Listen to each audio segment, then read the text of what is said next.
Казвам се Евелина Георгиева и съм сестра на брат, който е със синдром на Даун, 4 години е по-малък от мен. И въпреки, че е синдром на Даун, той е моята голяма гордост. Питаме, кога и как ви казаха вашите родители за това, че имате братче с синдром на Даун? Моите родители ми казаха на някакъв по-късен етап, по-осъзнат етап от моето развитие, но аз още от по-ранна детска възраст усещах, че брат ми е по-различен. Веднага ще дам пример с една случка, която ми е останала така в съзнанието дълго време. Била съм вероятно около 6 годишна, брат ми е бил на 2 годинки, когато за първи път проходи. Т.е. той направи първите си крачки и вкъщи беше настъпила една невероятна еуфория, радост. Майка ми се разплака много сериозно, като аз се чудих тогава какво става. Реално тя е плакала от радост. Сълзите си били свързани с това, че брат ми въобще е проходил, защото са казвали, че той няма да ходи, така са казвали лекарите.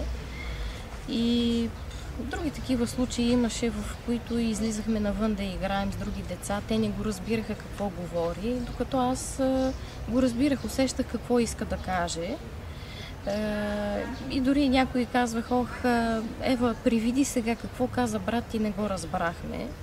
Бях озадачена от това и разбирах, че нещо има в него по-различно.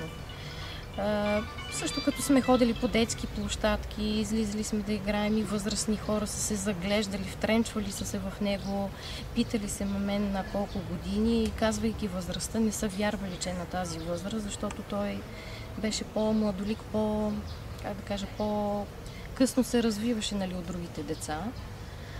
И вече в малко по-късен етап родителите ми обясниха, вече съм била по-голяма, разбрах какво представлява самото заболяване. Но той беше изключително добро дете, много хубаво си играхме, ние никога не сме се били. С него никога не сме си посягали, много се обичкахме и така. А усещали ли сте някаква промяна от страна на съученици или приятели в отношението към вас, когато са научавали, че братчето ви е с синдром на Даун? Да, и веднага ще дам пример. Бях ученичка 6-7 клас, това е една така трудна възраст, пубертетска, 12-13 годишна тинейджърка, когато моя съседка през няколко къщи от нашата живееше.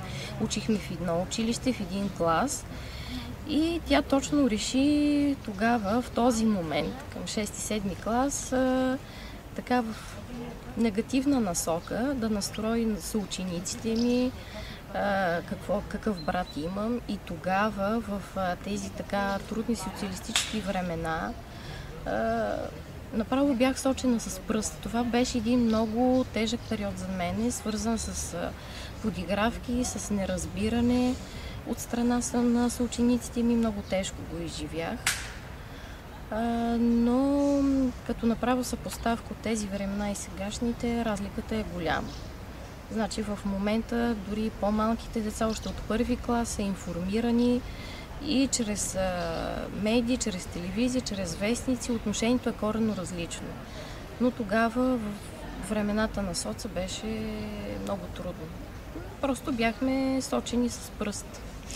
А как се занимавахте с него? Нещо по-различно имаше ли, което ви молиха родителите да правите докато беше малък? Какви ви бяха взаимоотношенията, когато бяхте малки? Когато бяхме малки, по думите така на майка, много грижи съм полагала към него. Разбирахме се чудесно и винаги играхме такава роля. Аз бях майката, той беше детенцето, слушаше ме.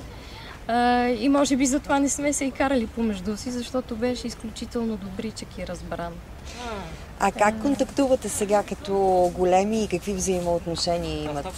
Взаимоотношенията са ни чудесни. Имам 2 сина и в интерес на истината той ми помага много, когато съм на работа. занимава се с тях активно. Напоследък малкото ми момченце, което на 4 годинки ми каза: мамо, Вуйчо Тоти е най-добрият ми приятел. Имали ли сте преди или сега приятели, които познават Томаш и им е приятно да контактуват с него? Да, така е.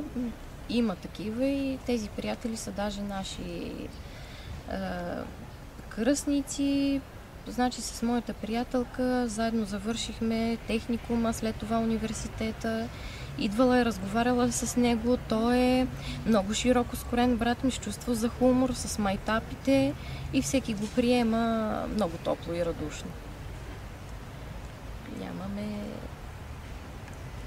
Нямам никакви проблеми с него. Също така, освен че помага при отглеждането на моите дечица, помага и на майка ми в кулинарията.